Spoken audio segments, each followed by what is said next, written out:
Welcome to the Bite-Sized Brilliance Podcast. I'm your host, Dr. April Darley, and I want to know today, do you believe in happy ever after? Wish I could get your responses in real time because I'm so curious. I'm willing to bet that most of you are like, no, happy ever after doesn't really exist. But yet there's a piece of us inside that really yearns for that childishly or optimistically believes, what if? What if that could be true? And that's the same piece of us that is looking for a hero to rescue us, something external to save us, the winning lottery ticket. It all ties into that if I just had this, then I would feel that. So, this is why the happily ever after concept can be so interesting, but also so sabotaging. So, this episode was actually inspired by another podcast. It was Denise Duffield Thomas, and she recently had a podcast episode where she is selling her rose farm. And if you follow her, you don't know who she is. She's a money mindset mentor and creator of the Money Bootcamp. I'm not an affiliate, but I just wanted to share the inspiration for this episode. And just to give you a little bit of background, she and her family, they purchased this rose farm. They spent a couple of million renovating it and owning it throughout the years, and she's recently decided to sell it. So the whole point of the episode was talking you through her mindset about why is she selling this goal, this wish, this dream, this thing that was going to be a legacy for her family. It really got me thinking about how much weight do we give happily ever after and why.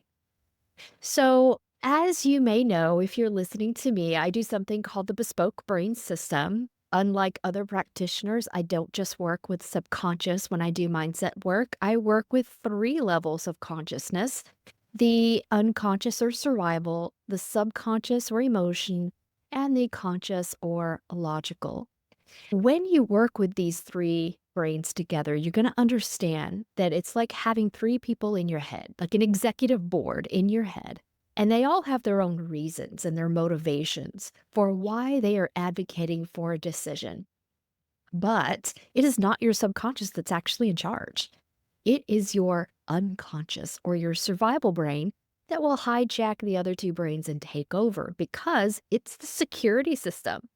If you think about it, it's your brain's bodyguard, and it can be overreactive. So, if you've heard about overreactive nervous system, sympathetic nervous system, try to control your nervous system, calm your nervous system down. What they're really telling you to do is to work with that survival brain, all right?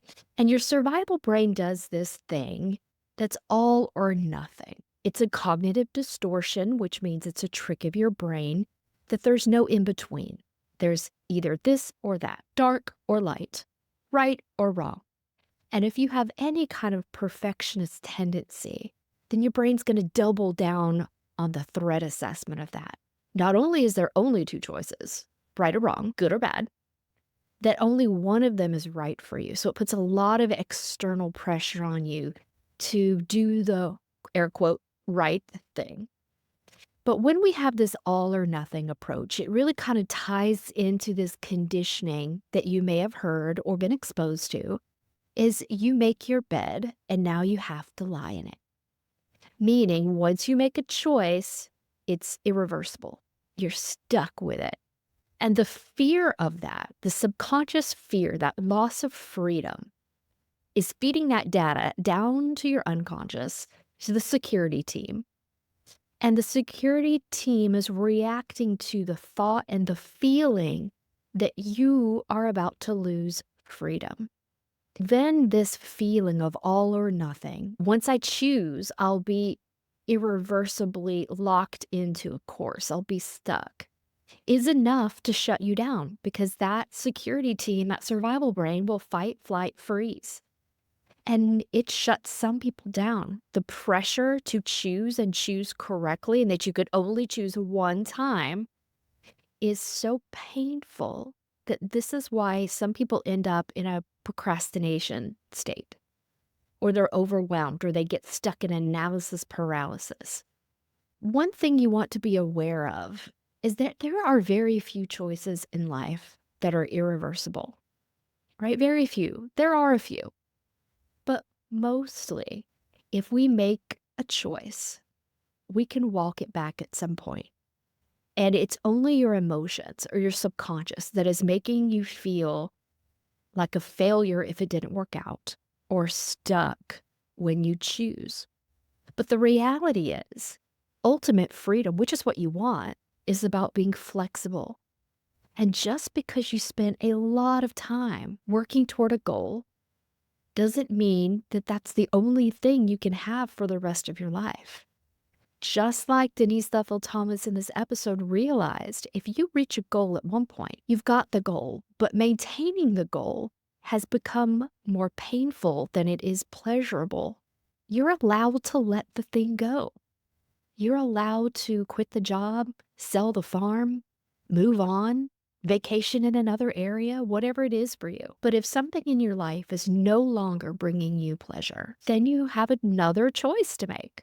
Just because you spent a lot of time, a lot of money, a lot of energy pouring into that goal, you might be in a different chapter of your life where the person who set the goal is not the person who's living the goal. And it's okay to pivot, to choose another path, or to just walk away entirely. None of that's a failure and none of that is wrong.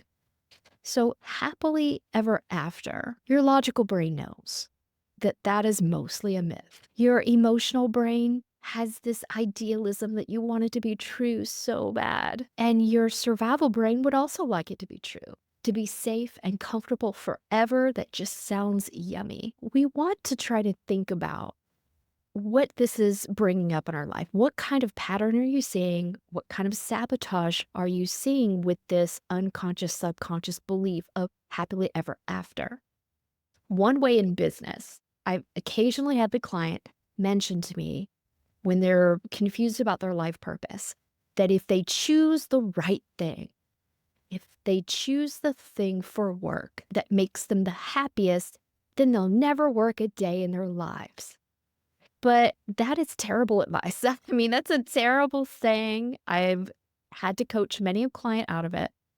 It's another example of how that sounds beautiful. It sounds very happily ever after. But in reality, you could hit this point that the pain of it is greater than your pleasure. And if you've ever monetized a hobby, then suddenly you may hit this point where all the day-to-day activities of running the business takes you out of this creative space where suddenly you're not having fun anymore. And that's exactly what happened to Denise Duffield Thomas in this rose farm, is that the day-to-day running of it was sucking away her joy, her pleasure, her creativity. And then suddenly she hit that point where pain has overwhelmed pleasure. And then she had to make a hard choice to walk away and sell. Some people do that with their businesses. They tried to monetize their hobby because they loved doing the hobby so much, but the day-to-day sucked the joy and the creativity. So I have a podcast episode about this, but it is about your why, understanding your why. Because not every idea you have, if you're a really creative person, should be monetized, or it's in your best interest to be monetized, because you want to leave yourself these pockets of joy. And if you don't, where's your refuge? Not everything in your life is meant to sustain you for business or money. Some things are for pleasure, some things are for business. And it's up to you to determine when, where, and how much, or if those things ever mix at all.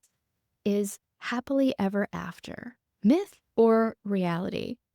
I think that we can have happy for a while, and happiness is an inside job, just like safety. And you want to really get honest with yourself. What would make you happy? And to also be realistic that we're not stuck in that old paradigm of once you make a choice, you've made your bed and now you have to lie in it. That's not real. That's just emotional programming that someone else gave you. And you are free to reject that programming. You are free to make a goal, refine a goal, leave a goal, and so on. This is your life. So what do you want to do with it? What kind of impact do you want to make in the world? And that will really depend on what chapter in your life that you're in right now. Sometimes a goal sounds so amazing on paper, and then you realize in the pursuit of that goal that you don't really like the work of getting there. And it's okay to reevaluate that goal and go, I'm just not in the place where I even want this thing anymore. Then to find that inner peace that it's okay. That's an okay decision. No decision is forever. You're free to choose because that's what you really want. It's freedom. You want the freedom and the happiness to pursue things that do make you happy. And when it comes to happily ever after, if you notice, if you're into fairy tales, that's where the story ends. They don't come back and do an epilogue like 5 years later and show you what Cinderella's life was like after she became the queen. And maybe it would have shown us that the day-to-day living of being a queen was very boring. And she might wish that she had some adventure and excitement again. We don't know. That's kind of how human life works. But for some reason, we think that we're able to achieve this fantasy and sustain it. But in reality, we can have chapters of happily ever after. But life doesn't stop lifing just because we achieved a goal or got what we wanted. Because one of the major themes of life is change and growth. So I really want to impress upon you that it's okay to change. It's okay to grow. It's okay to completely walk away from something you've outgrown without guilt, without shame, without fear, without embarrassment, because we have all done it. But if you are struggling with any of those emotions, fear, guilt, shame, embarrassment, and you're seeking a change in your life, but you're caught up in this swirl of what will people think? I'm afraid of what my life will be like. I don't know what's next. Then I do this process with my clients that simplify, stabilize, strategize. So we're going to look at these decisions or these areas of your life that's causing this churn in this swirl. And then we're going to help you do just that. Simplify, stabilize your emotions, and then strategize on getting you where you want to be. That's the closest, truest, most authentic expression of yourself.